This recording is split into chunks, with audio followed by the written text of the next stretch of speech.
విజయవాడకి మా ఇంటికి వచ్చారట. ఆ ఫోటో కూడా వీడియోలో రికార్డ్ అయింది.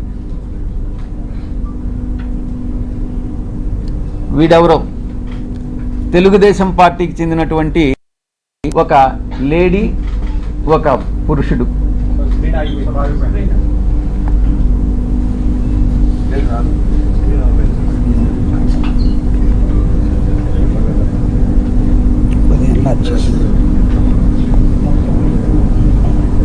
వీళ్ళు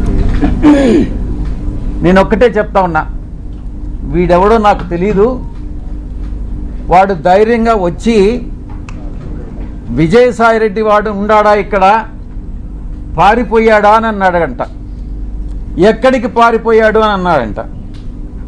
వాడెవడో నాకు తెలీదు. వీడు డెఫినెట్గా తెలుగుదేశం గుండా అయి ఉంటాడు. ఆ గుండా వెనుక ఒక అమ్మాయిని కూడా తీసుకొచ్చాడు.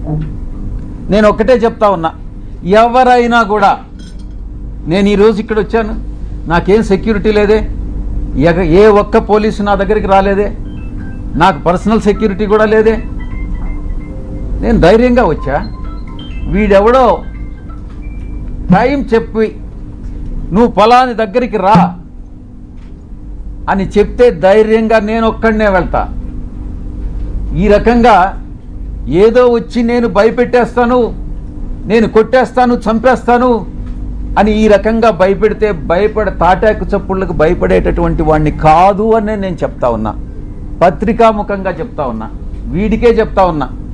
నువ్వు టైం చెప్పురా, నేను వస్తా. లేదా నువ్వు మా ఇంటికి వచ్చి వాడు విజయసాయిరెడ్డి గారు ఎక్కడ అన్నావు కదా, నువ్వే చెప్పు, మీ ఇంటి అడ్రస్ చెప్పు, నేను వస్తా, చూసుకుందామని అన్నటువంటి విషయాన్ని నేను చెప్తా ఉన్నాను. నేను దీన్ని బట్టి ఒకటే అర్థం చేసుకోవాలి, ఏ ప్రభుత్వం అధికారంలో ఉన్నా, ఏ కూటమి అధికారంలో ఉన్నా, మేము ప్రతిపక్షంలో ఉన్నా, భయపడే ప్రసక్తి లేదు. మళ్ళీ తిరిగి వైఎస్ఆర్ కాంగ్రెస్ పార్టీ 5 సంవత్సరాల కాలంలో మళ్ళీ అధికారంలోకి వస్తుంది. మధ్యంతర ఎన్నికలు కానీ వస్తే మళ్ళీ కూడా అధికారంలోకి వస్తుంది. ఎవరైతే తోక ఆడిస్తున్నారో ఆ తోక ఆడిచ్చే వాళ్ళందరినీ తిరిగి కత్తిరిస్తామని నేను పత్రికాముఖంగా చెప్తా ఉన్నా. ఇక బాబాసాహెబ్ అంబేద్కర్ గారు రాజ్యాంగాన్ని రూపొందించినప్పుడు రాజ్యాంగ రూపకర్త